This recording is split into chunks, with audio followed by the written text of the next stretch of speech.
Y vamos a dar paso a don Javier Gómez Pioz, arquitecto e investigador sobre la incorporación de la biónica al diseño de la arquitectura y el urbanismo. Ha trabajado internacionalmente, es escritor, conferenciante y profesor de ideación gráfica arquitectónica en la Escuela Técnica Superior de Arquitectos de Madrid. El proyecto más mediático es la propuesta de Torre Biónica y ahora nos va a contar en lo que preparan la presentación. Javier, cuando quieras, pues tomar la palabra. Muy bien, pues muchas gracias Jerónimo, por tu amable invitación. Muchas gracias también al Colegio de Aparejadores de Arquitectos Técnicos de Madrid por esta invitación.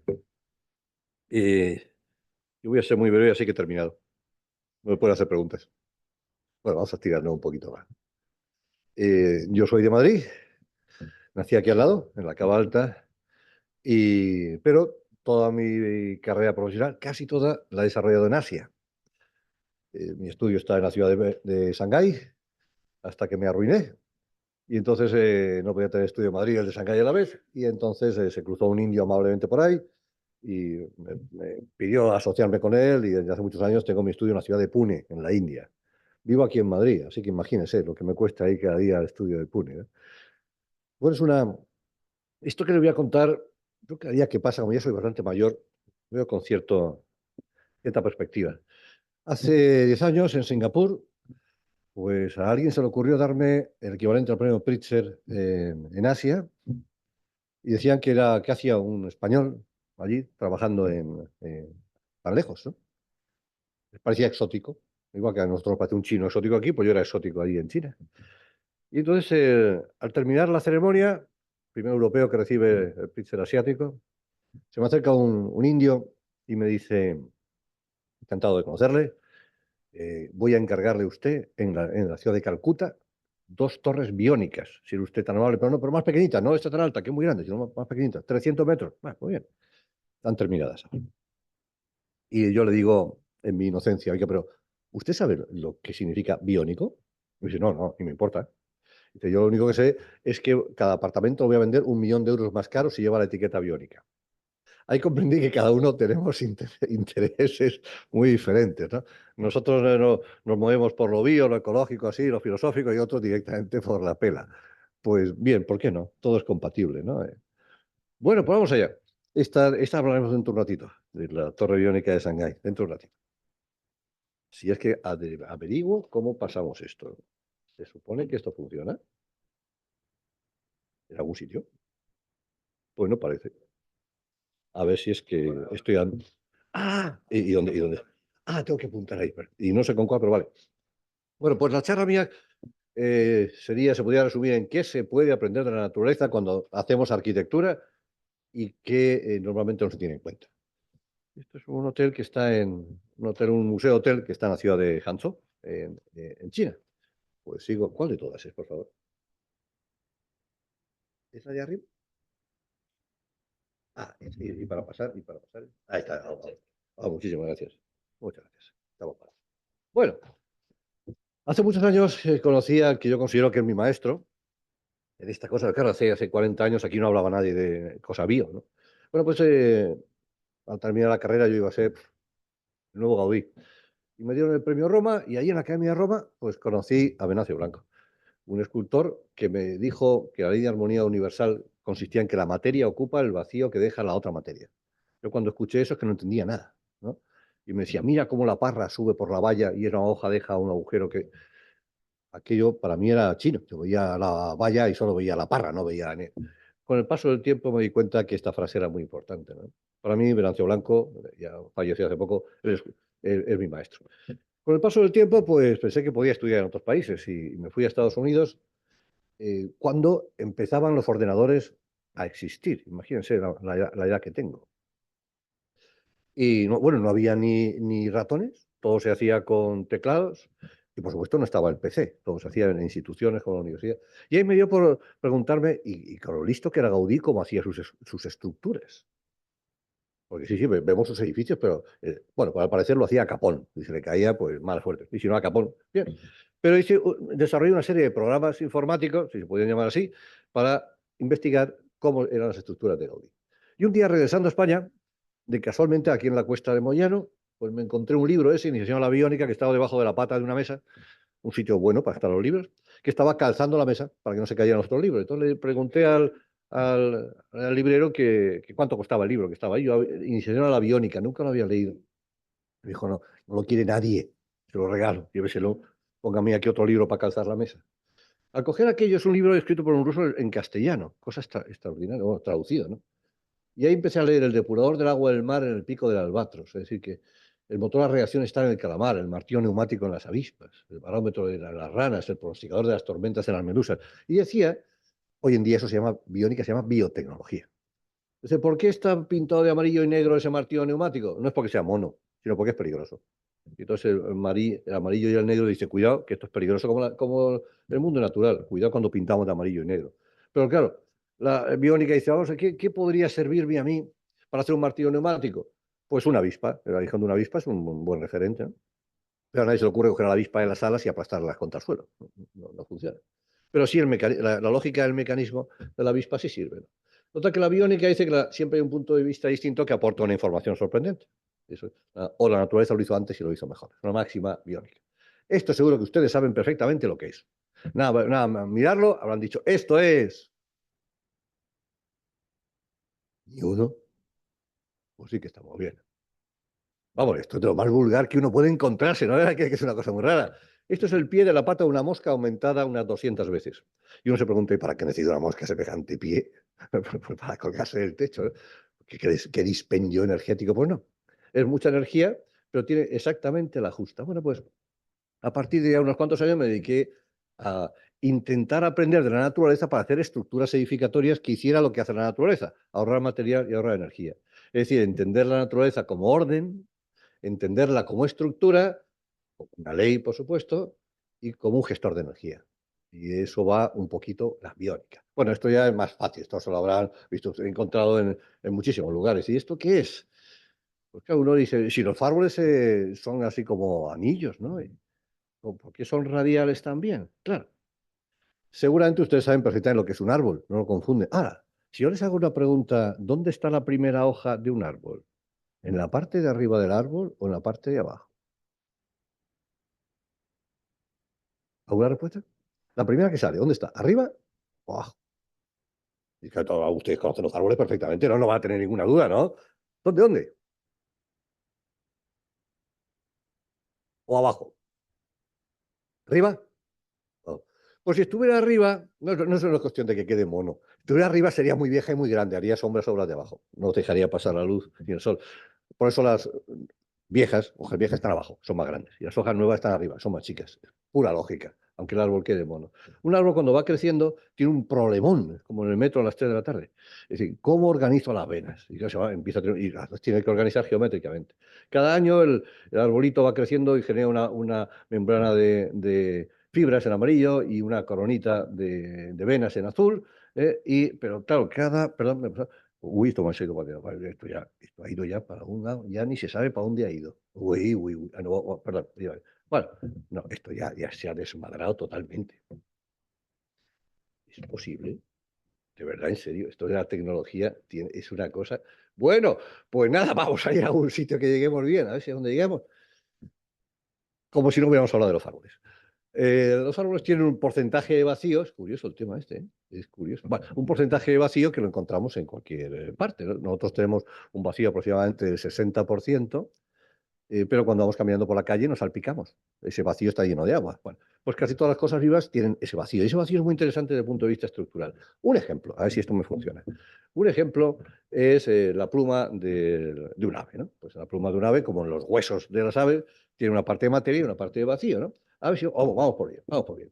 Si cogemos una pluma, un trocito de la pluma, como es la barba, fíjate, 3 milímetros tiene ese trocito, pues pensamos que es plana.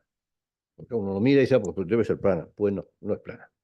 Tiene esa enorme cantidad de aire entre cada una de las barbas. Mira que es pequeña la barba, estamos ahí hablando de 1 milímetro, ¿no? Pero si ahora cogemos la barburilla, que es el diente de cremallera que ata cada una de las barbas, fíjese la escala, medio milímetro, de 0 a medio milímetro. Pues vemos también que a pesar de que mide 0,04 milímetros de grosor, tiene un equilibrio entre materia y vacío. Es decir, tiene una gran cantidad de vacío. La realidad es que los huesos de las aves y las barbas y las barbulillas, como todo lo que es vivo, tiene su equilibrio entre la materia y el vacío. Con lo cual, cuando uno se enfrenta a cuál es la lógica de la naturaleza, por qué ahorra materia y energía, pues ahorra porque siempre intenta encontrar ese equilibrio entre materia y vacío. Bueno, pues esto que ven ustedes aquí lo habrán visto mil veces, ¿no? Aquí no, nadie se confunde, ¿no? Estos son balones de fútbol, queda claro, ¿verdad? Bueno, la pregunta que uno sería es, bueno, ¿y esto que lo hemos visto mil veces, cómo es? A que así no lo han visto muchas veces. Bueno, pues yo tengo un equipo, muchos de ellos chinos, que lo que les encanta es ver cómo son las cosas por dentro. Entonces dibujan estructuras de las hojas, ¿no? Como esto, como la que han visto antes, ¿no? Y la dibujan de mil maneras, como son los chinos, en perspectiva, para arriba, para abajo, ¿no? Para ver, para intentar ver cómo es. Luego tengo otro grupo de locos que se dedica a medirlo, a ver cuánto mide la hoja de ancho, de alto, de largo, de gruesa. No se sabe muy bien para qué sirve, pero lo hacen, ¿no? Luego tengo un grupo de ingenieros que están igual de locos que todos nosotros, que se dedican, vamos a ver cuánto resiste esta hoja en torsión, en flector, en voladizo. Y lo hacemos con muchas cosas, es decir, con casi todo lo vivo, hacemos con más hojas. Pues la anterior era una hoja radial, esta es una hoja distinta, así que tiene un patrón diferente. Eh, Calculamos todas las hojas y llegamos como a conclusiones que nos permitan decir cuál es la mejor de las estructuras en voladizo. Claro, esto es para la naturaleza, para la arquitectura es diferente. Pero también nos sirven para muchas más cosas. Esto es una hoja, normalmente no lo vemos así. Un trocito de una hoja, si le pasamos la mano, tiene unos pelitos. Y si ya nos acercamos muchísimo, muchísimo, aunque necesitamos un microscopio electrónico, si no, no lo veríamos, esa hojita, ese trocito de hojita, por dentro tiene cantidad de layers de capitas dedicadas a distintas cosas. Imagínense por un momento que esto fuera la fachada de una casa. En vez de ladrillos, cámara de aire ladrillos, pues que hubiera diversos sistemas tecnológicos que sirvieran para aislar y para muchas otras cosas. Bueno, eso lo ha inventado la naturaleza hace ya tiempo. Hay varios principios biológicos que podemos utilizar para nuestra vida y para la arquitectura. Uno de ellos es todas las formas están estructuradas. Es decir, la relación entre estructura y forma en la naturaleza es básica, la nuestra también. Tenemos una forma que obedece a la estructura y una estructura que obedece a nuestra forma. Bueno, pues este es las torres que decía ese señor biónico, ahí en Calcuta, y están inspiradas en eso. Le ponen un tiempo a la torre, le llamaban las torres Merluza. Bueno, aquello no tenía ningún éxito con ese nombre, claro. Entonces ahora le llaman V Westin, queda más buena. Bien, el asunto de las torres de la merluza es que es un rascacielos, son dos rascacielos que cada uno está dividido en tres para que entre el núcleo central y los tres gajitos pase el aire. Y el aire acondicionado se toma desde dentro del atrio, no desde fuera. Una torre es un hotel, otra torre son apartamentos. No tiene aire acondicionado en ningún lugar público, lo cual es sorprendente. Mucha gente me pregunta, oiga, ¿usted dónde sacan inspiración? Yo digo, pues mire, de mirar estas cosas mientras estoy comiendo en un plato una merluza, la veo y digo, ¡ay, qué bueno, rascacielos! El periodista traduce, el arquitecto pidió sacar inspiración comiendo. Pues no es lo mismo, no es lo mismo, ¿no? Pero bueno, nos puede servir. Vale. Pues cogemos un trocito de merluza, empezamos a pensar con ello, pues podríamos sacar una estructura modulada, porque curiosamente la merluza es muy resistente a torsión. Y con esa idea empezamos a diseñarlo, eso se está construyendo, y aquí ya una vez construido. Ya digo, sorprendentemente, esto funciona como un termitero. No hay aire acondicionado en ningún espacio público, solamente en las habitaciones, lógicamente, por su tamaño. El aire entra por abajo y sale por arriba, como hacen los termiteros. Mucha humedad arriba, mucho frío arriba, mucho calor abajo. Esto ya lo inventaron las hormigas, las termitas. Y ese es el primero de ellos. Pero claro, al hacer esto, uno dice, "Ay, pero vamos a darle un poco de vueltas a la cosa, ¿no?". Entonces cojo en mi laboratorio de investigación aquí en Madrid, pues digo, vamos a coger las vértebras de los peces, ¿no? Vamos a coger una de una merluza, un salmón, de un gallo, de un rape y de un lenguado, ¿no? Con toda la paciencia del mundo, vamos a quitarle la piel, vamos a cogerla y vamos a convencer a nuestros amigos aquí del laboratorio de materiales para que pongan la vértebra ahí y la pongan a cargar. Te miran como si estuvieras tonto, o como, bueno, ¿qué hace usted? Nosotros cargamos el ladrillo, digo, tonto hormigón, ¿qué hace usted cargando? Bueno, la sorpresa fue monumental. Una vez que cargamos hasta la rotura cada una de las vértebras de esos peces, pensábamos que la del rape pues iba a ser que era gigantesca, iba a ser la que más aguantara, pues, ¿no? Curiosamente, la merluza aguanta 152 kilos. Estamos hablando de una vertebrita de la merluza, ¿eh? La del rape muy gorda, pero por pura apariencia, no aguanta nada. Pero la del lenguado aguanta 1.200 kilos centímetro cuadrado. ¿Saben ustedes qué es eso? Es la tensión de rotura del mármol. Estamos hablando de una vertebrita, no de la merluza, del lenguado entero, ¿no? A partir de ahí, uno se da cuenta y dice, bueno, Y empezó otra vez, ¿pero por qué aguanta tanto? Vuelta a investigar qué equilibrio de materia y vacío existe en esa. Segundo principio biológico, toda estructura tiene su geometría. Esto es básico. Nosotros los arquitectos y aparejadores, pues nos hemos olvidado de la geometría, ¿no? Casi nos hemos olvidado de ella, ¿no? Todo está geometría. Y si no tuviera geometría, pues no podíamos hacer nada. Dando un pasito hacia atrás, estos son dos hospitales que hice en Madrid. Uno está en Zaragoza y otro está en Madrid, aquí en Numancia. Y el INSALUD quería que ahorráramos como el 20% aproximadamente, no, perdón, el 30% de energía de climatización, que parece que era muy caro, ¿no? Y tenía que costar, antaño, 100.000 pesetas al metro cuadrado, es decir, 600 euros, baratísimo. Bueno, pues intentando entender cómo son las estructuras naturales y cómo circula el aire suavemente entre ellas, pues hicimos esto, geometría y estructura, ¿no? Cada una, digamos, de esas vértebras que componen esos hospitales consiguen que el aire fluya suavemente de una punta a la otra, es decir, que no haya unas zonas muy frías y unas zonas muy calientes, con lo cual se ahorra ese porcentaje de climatización. Más además, esas patas de hormigón que están colocadas ahí de manera estratégica, hacen que en invierno se calienten los cristales y en verano no, porque no le da el sol directamente a los cristales. Cada cristal calentado son 500 vatios metro cuadrado, más o menos. Pues imagínense eso en verano, pues decimos, qué calor hace, ¿no? Bueno, pues colocando esas patitas de hormigón convenientemente orientadas, conseguíamos una climatización, un calentamiento más o menos natural. Este es el que está aquí en Madrid, en el barrio de Numancia. En la naturaleza todo es simple y es complejo. A veces los arquitectos dicen, no, tiene que ser mucha simplicidad. No es necesario. Puede ser una cosa compleja hecha con leyes simples. Una tela de araña esa gigantesca está formado por un modulito, que es un hilín, que se combina elementos simples. No lo quiero decir ya, un nido de una avispa, elementos muy sencillitos. Pero la naturaleza nunca construye con pilares y vigas, es lo primero que uno aprende, ¿no? Pero sí con redes de fibras. Esto es muy interesante, ¿no? Esto es yo les aconsejo que no metan la mano nunca de estos nenúfares, ¿no? Porque se pinchan por bueno, pues nosotros, fiel a nuestra costumbre, llevamos el nenúfar a nuestro estudio y empezamos a hacer los diagramas de cortantes, deflectores. Mira, el nenúfar ahí pegadito en el suelo, los diagramas de deflectores, que son esa cosa rojita, es una cosa como vulgar, ¿no? Bueno, si lo estudiamos, en vez de ser ese mapa irregular, lo ponemos con una estructura radial, pues como está apoyado en el agua, pues los diagramas de cortantes y deflectores no hacen nada. Ahora bien, y si cogemos el nenúfar y lo sacamos del agua, bueno, ya sufre, claro. Entonces el diagrama de flectores aquí a la izquierda empieza a fastidiarle ya al propio nenúfar. Si hacemos con el diagrama radial, aquí el asunto empieza a ponerse feo. Ya, fíjese cómo. Y claro, si comparamos todo, el diagrama radial, que es el que está abajo, con el real, con el que habitualmente se construyen estos voladizos, que son las retículas, fíjense cómo grita el diagrama de reflectores. Cualquiera que vea esto diría, no podría hacer nunca un voladizo con una retícula de estructura. Pues ¿cómo se hacen los voladizos? Con retícula de estructura. ¿Y por qué no se hacen así como los nenúfares con retícula irregular? Porque es caro, la mano de obra, pero no el material.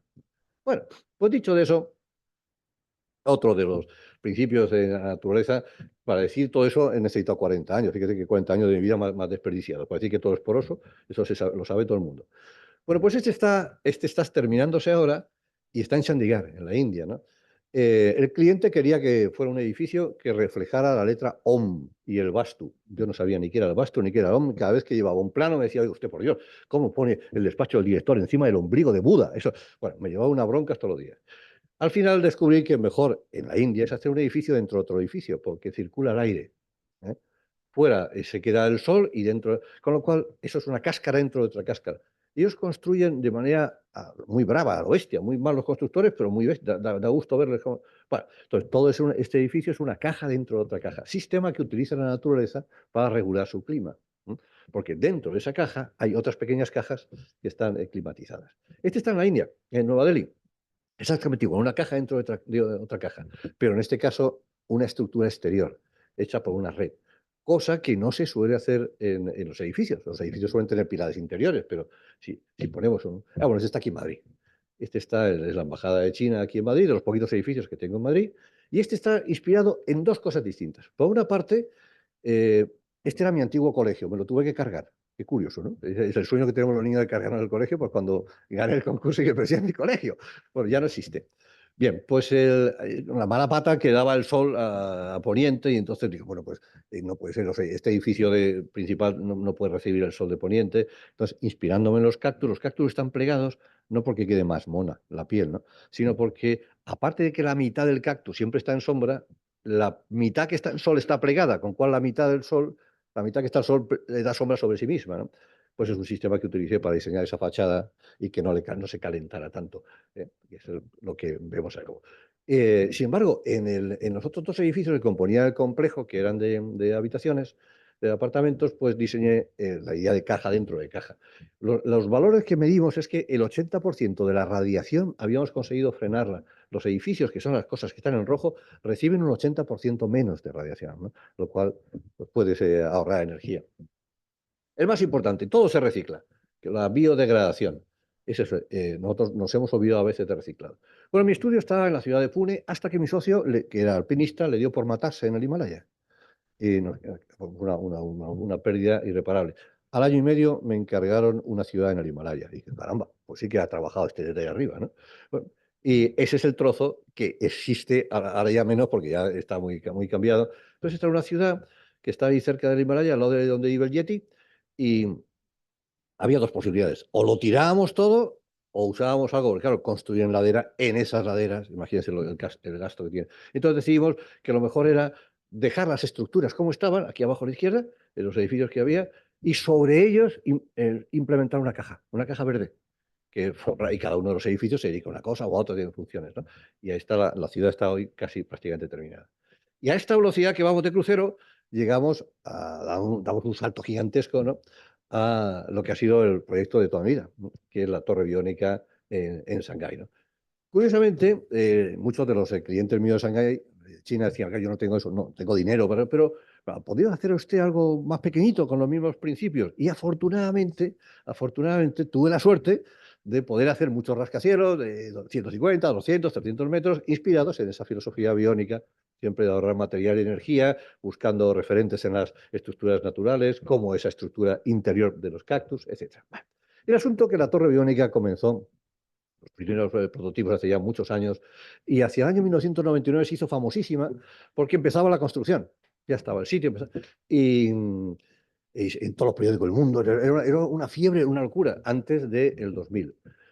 Estos son periódicos ahí en chinos, en Hong Kong, y ese señor con gafas que no parezco yo, soy yo. ¿No? Es que han pasado cosas en mi vida de pérdida de peso peculiar. Bueno, el asunto que esto era inminente y los chinos estaban encantadísimos hasta que pasó, pues la primera maqueta oficial pasó, lo que todos sabemos que pasó, y es que alguien decidió hacer mudanzas a lo bestia en las torres gemelas y se paralizaron todos los proyectos de grandes rascacielos que había en el mundo.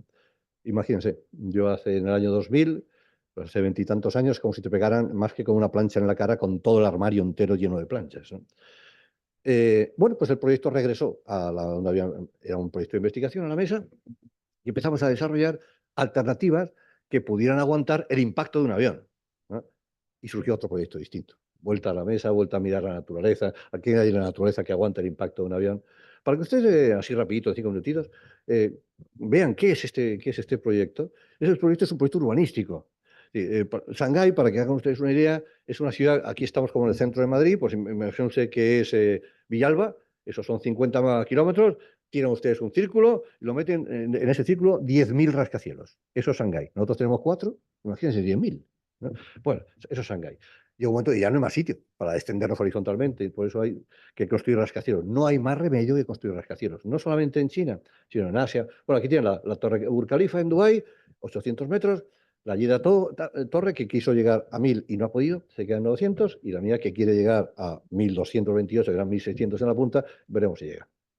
Si comparamos una cosa con otra, vemos que las torres de Jeddah y las torres de Dubái, pues son torres, una cosa encima de otra. La nuestra es una ciudad vertical. Es una cosa esponjosa, porosa, con los principios que yo les he intentado sintetizar antes. Si miramos las secciones, comprendemos perfectamente que se trata de una ciudad en vertical, es decir, no de un edificio. Por eso es una apuesta urbanística, ¿no?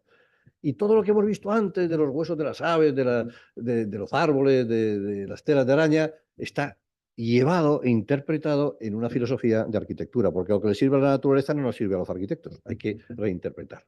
En proporción estamos en esa aproximadamente. Nosotros los de Madrid estamos aquí abajo a la izquierda, ¿no? Más o menos es lo que tenemos. Bueno, para que sepan qué es lo que pasa ahí dentro, lo que tenemos a la izquierda son las torres gemelas de Kuala Lumpur y lo que tenemos a la derecha es la torre Jim Mao.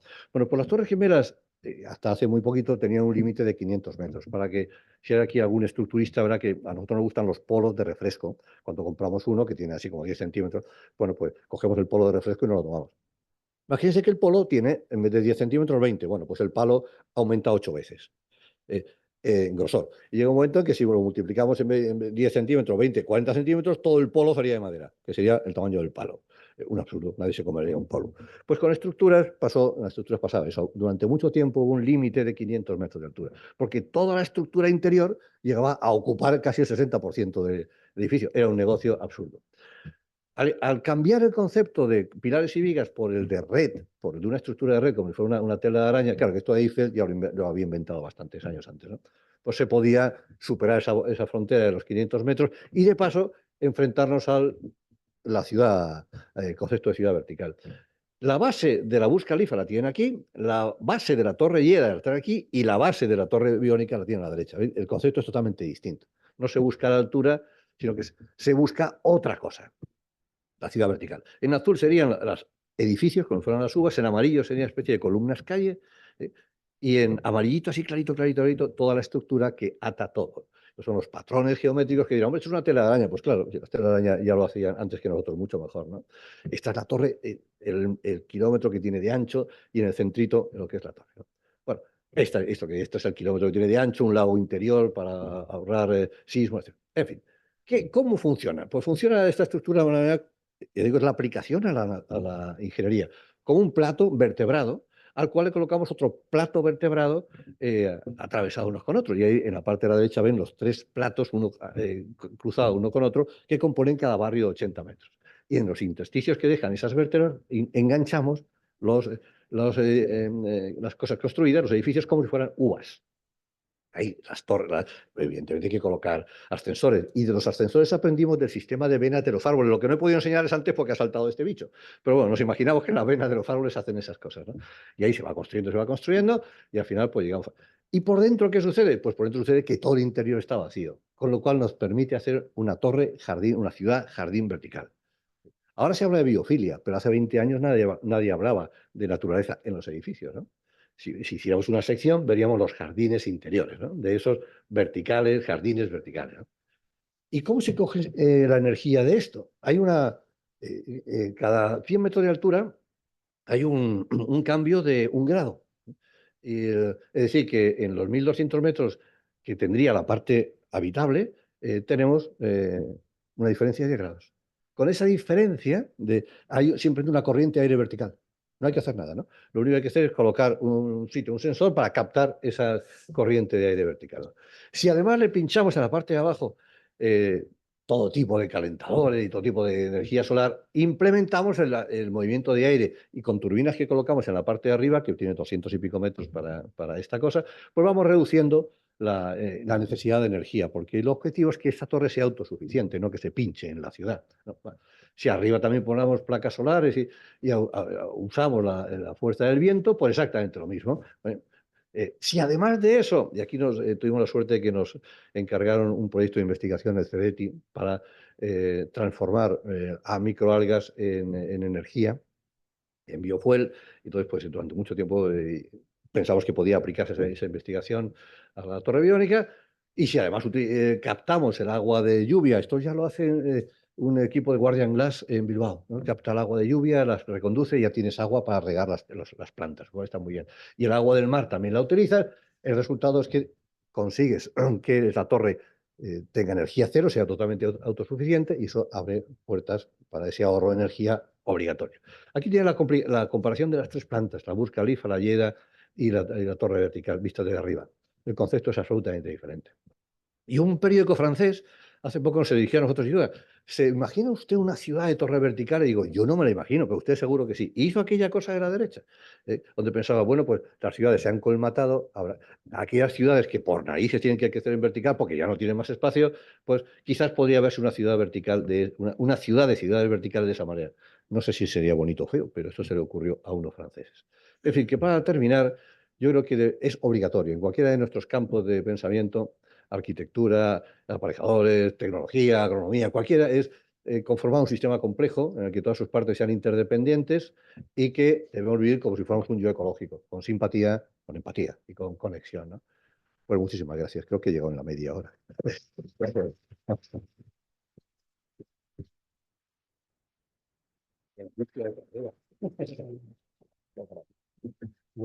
Muchísimas gracias, Javier. Yo creo que una Yo tengo luego exposición notas. impresionante, Sí, sí. ¿eh? No, no, yo tengo dos, pero Que te agradezco enormemente y sabes que te lo digo con muchísimo afecto, con muchísimo cariño y que de los recuerdos de la escuela ya te he manifestado muchísimas veces que tus clases eran magistrales.